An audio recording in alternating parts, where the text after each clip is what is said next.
Hi, everybody. Hi. Nice to have you back. Um, Today I thought I'd just tell you a story about how Carl and I got together and how I know that it was part of our contract, our plan that was created before we were even born. And it so many people, when they meet their lover, their friend, their spouse, especially, talk about fate and how they believe it was fate that brought them together because so many things had to connect and fall together for them to be able to have the relationship they eventually have. Sorry, I still have a bit of a cold. Um, and Carl and I are one of those couples who were definitely brought together. Um, I remember he and I met, um, formally met in October, on October 2nd of 1998. But I had been dreaming about him since, oh, probably 1990 or maybe even before. But I know that in 1990, I was working at a chicken packing plant where I was packing eggs and working, taking care of the chickens. And one of the other workers there was my ex brother in law, Carl. And he, I didn't like him. He had always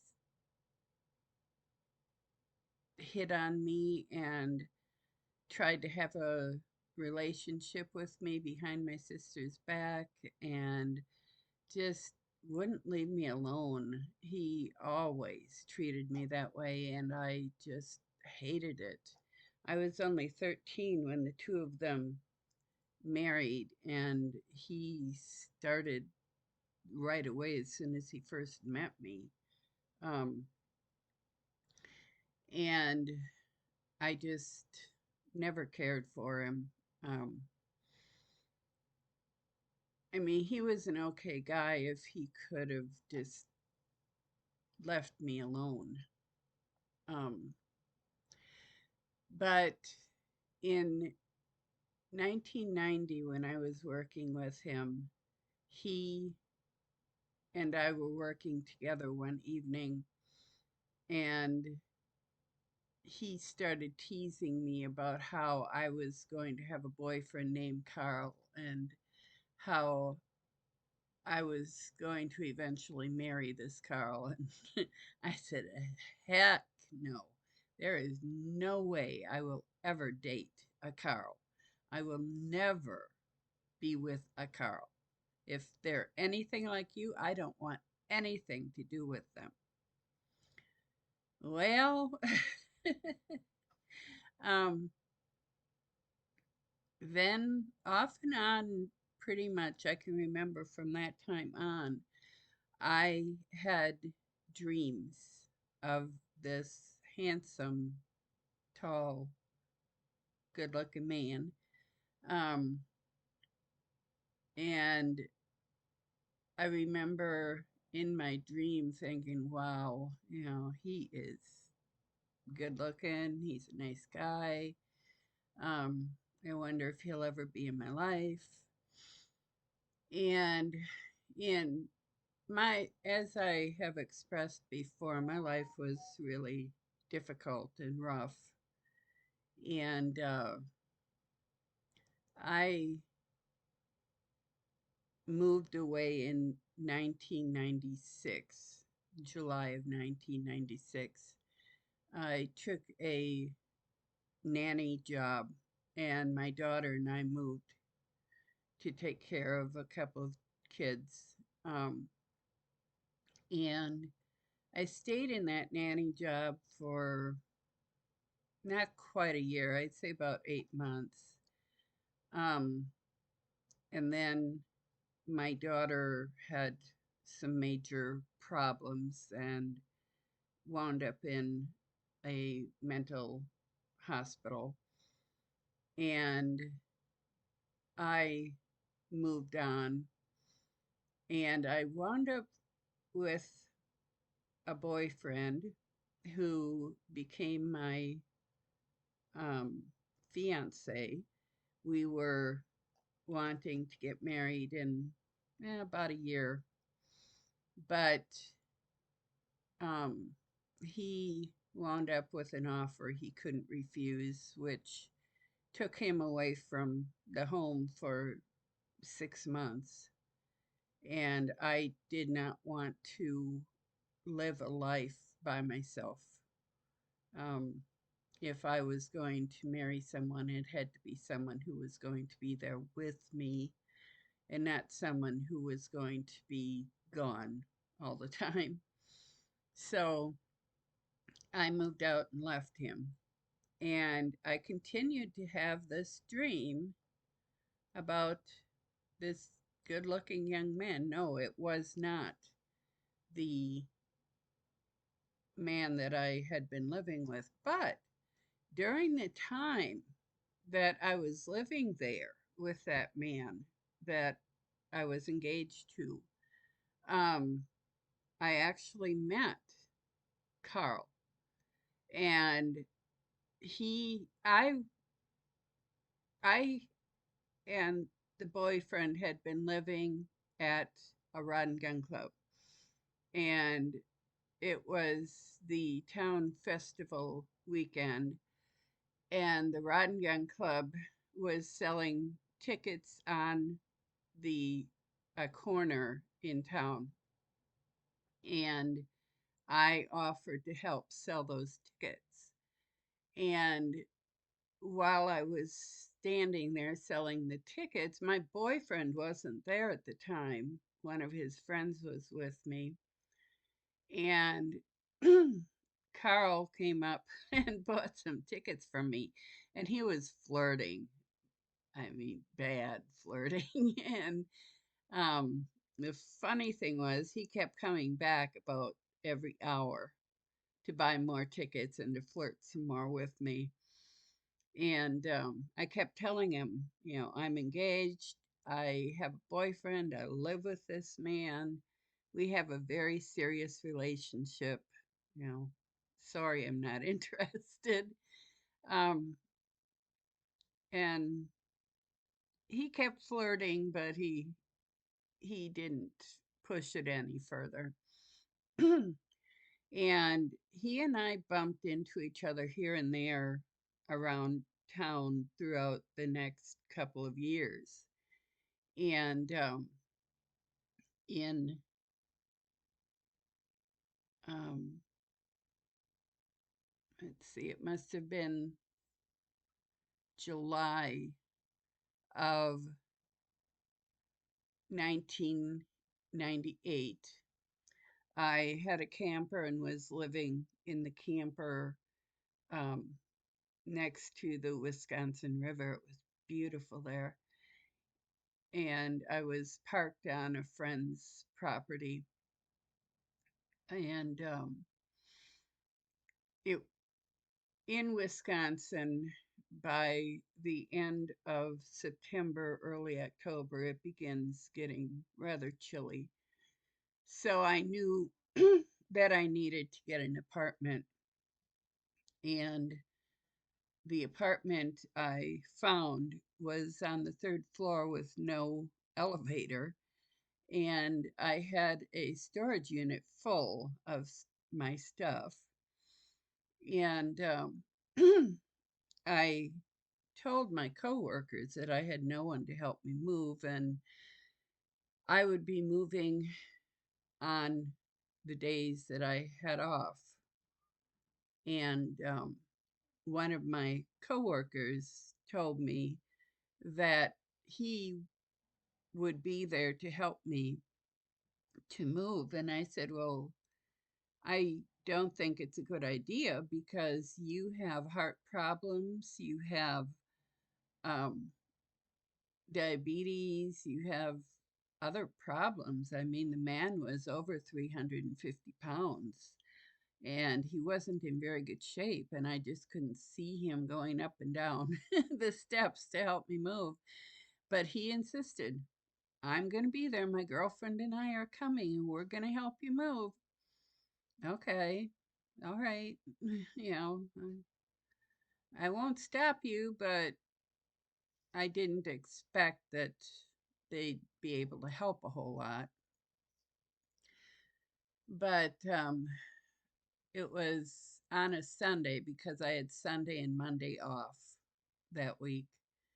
And Sunday, I showed up at my storage unit to meet them, and they were already there. So I got to meet his girlfriend, and they said, well,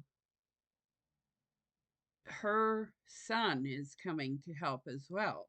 I said, oh, well, that's awfully nice of him. And just as we were speaking of him, of course, speak of the devil, he drove in.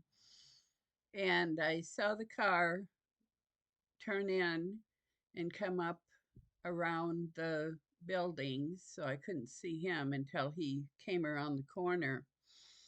And I looked over and I'm like, oh my gosh, I've seen that face before. That was the guy who had been flirting with me at the festival. That was the guy who I've seen here and there around town. It's like, wow. And so I went to my storage unit and he come bounding over and he said, wow. He said, I had no idea it was you. And I said, really? He said, yeah, I was planning to go squirrel hunting today, but my brother called and told me that he couldn't make it squirrel hunting. So Chuck said, well, why don't you come with us and we will go and help my friend move? And Carl was like, do I really want to? And Chuck said, well, she's single. She has all her stuff packed and ready to go, but she's all by herself and she really needs some help. So would you mind coming and helping?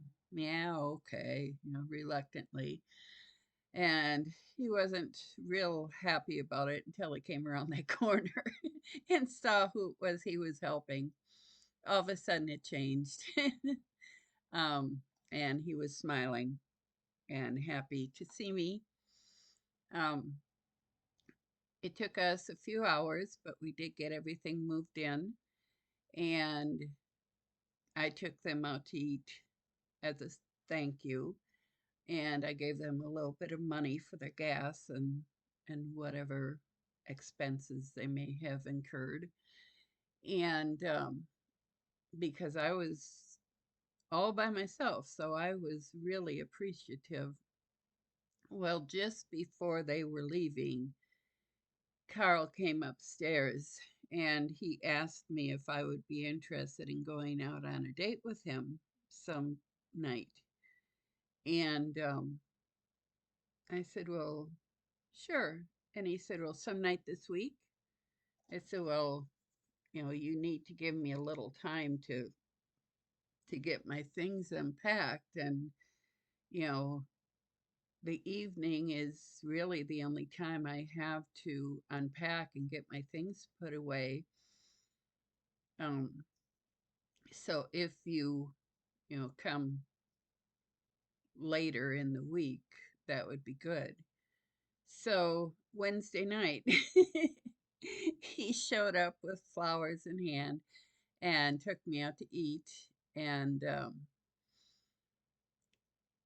we had a really good time. We talked for hours and hours. And within a couple of weeks, he decided that I lived much closer to his job than his mother did, so he wanted to move in with me.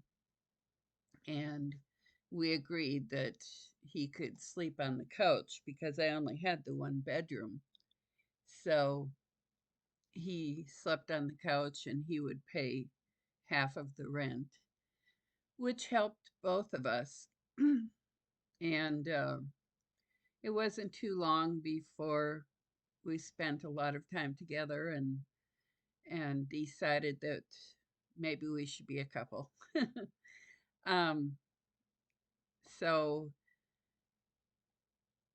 in the early stages of our relationship, he would bring uh, photo books and other things over and show me. Well, he is a widower. His first wife died, and he still had their wedding book. He asked me if he could bring it over so we could look through it. Yeah, sure, I'd enjoy looking through it with you. So he brought it over, and we no more than opened the page of the book, and guess what was inside that book? And the book had been kept in a hope chest, but inside that book were the tickets that I had sold him a couple of years prior. Yeah. Anyway, this was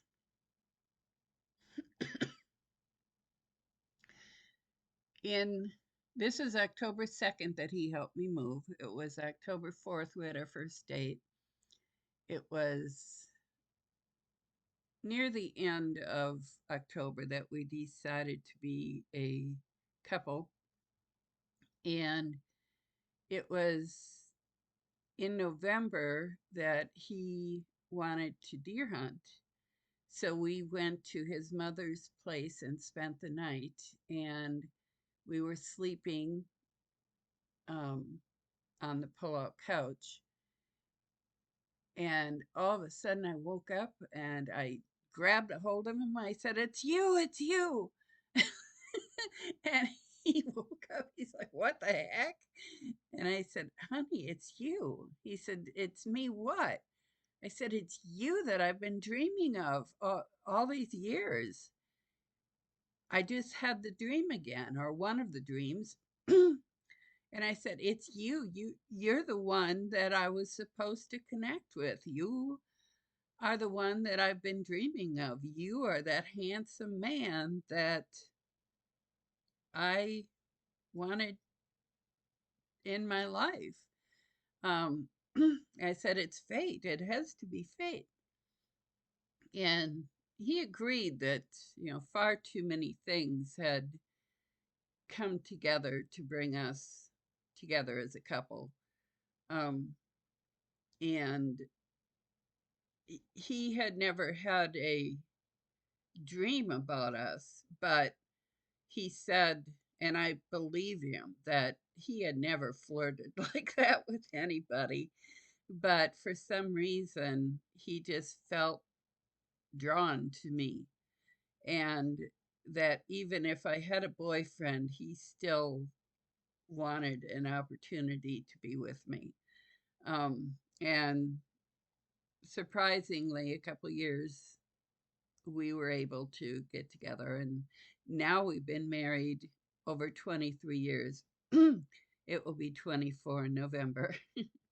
So, how many of you have stories like that? I'm sure you all have a bunch of them. I wish you'd share them with us. We'd all love to hear them. Um, just, I will put my email in the description box, and you can send the stories to me at my email. I would love to share them. Um, if you like my stories, please like and subscribe. Help me get this. Uh, I my first goal is to get 1,000 subscribers, and in order to do that, I really need you to hit that subscribe button.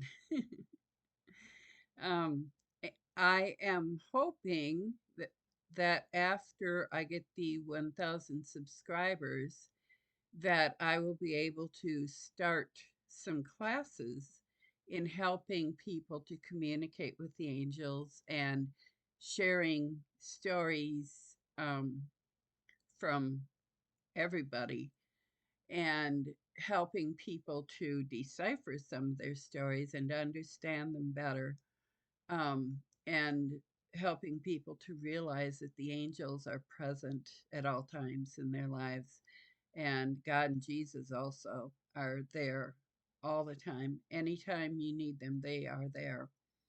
So if you would like to help me to get a class going and to continue these stories, and I've got a bunch of them, please like and subscribe.